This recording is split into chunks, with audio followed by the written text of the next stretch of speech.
Hello, everyone, and welcome back to Super Cultivated Fox. Today, we embark on a literary journey into the world of one of the most beloved novels of all time, Charlotte Bronte's Jane Eyre. I'm thrilled to be your guide through the pages of this timeless classic. Before we dive in, let's set the stage. Jane Eyre was published in 1847 under the pseudonym Currer Bell, concealing the true identity of the author, Charlotte Bronte. The novel tells the story of an orphan girl, Jane, who overcomes adversity to find love and independence. The story begins with Jane as an orphan child, living with her cruel aunt, Mrs. Reed, at Gateshead Hall. Jane is mistreated by her aunt and cousins, particularly John Reed. After a physical altercation with John, Jane is sent to the Red Room, a place that terrifies her. This incident prompts Jane's aunt to send her away to Lowood School, a harsh institution for orphan girls. At Lowood, Jane befriends Helen Burns, a kindred spirit who becomes a close companion. However, Helen dies from illness, leaving Jane devastated. Jane endures the strict and oppressive conditions at Lowood but excels academically.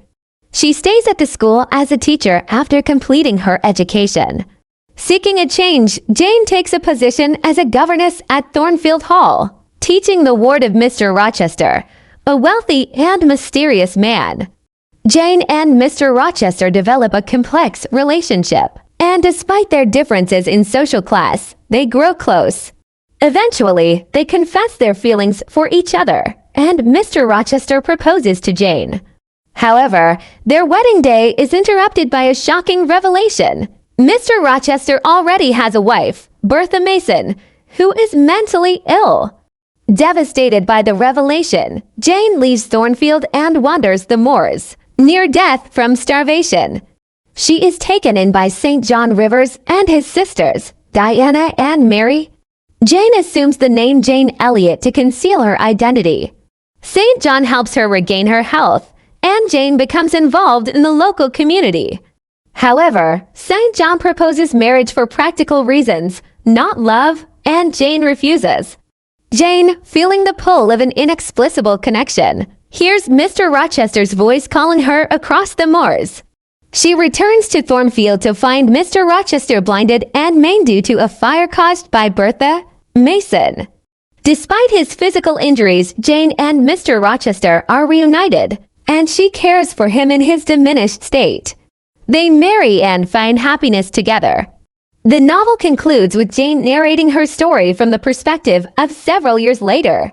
She and Mr. Rochester, now with a son, live a content and peaceful life at Ferndean. Jane Eyre is celebrated for its exploration of themes such as social class, morality, and the quest for independence, as well as its strong and complex heroine.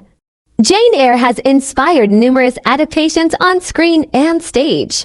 From classic films to modern TV series, we'll take a look at how different storytellers have brought this timeless tale to life, and how the characters have been interpreted over the years.